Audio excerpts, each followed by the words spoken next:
Hello, bugun Polshadagi bir kunimni birga o'tkazamiz. Let's go. Yoki mana turmushga chiqqandan keyingi hayotim desam ham bo'ladi. Bugun ertalabdan ужасно boshim og'rib uyg'ondim. Shuning uchun zavtraqdan keyin sразу dori ichib oldim. Mani настроениямga ta'sir qilmasin. Mani настроениям yomon bo'lsa, bu uy atmosferasiga ham ta'sir qiladi. Turmushga chiqqandan keyin eng ko'p keladigan savol bilasizlarmi nima? 3 sekund o'ylab ko'ringlar.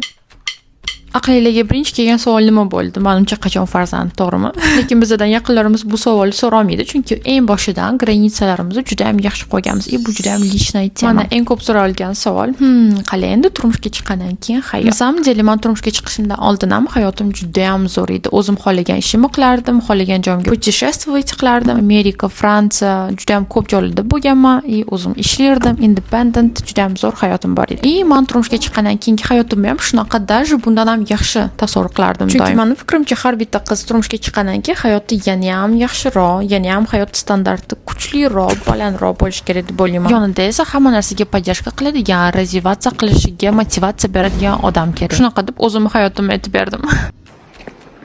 Yana qor. Men qordan charchadim.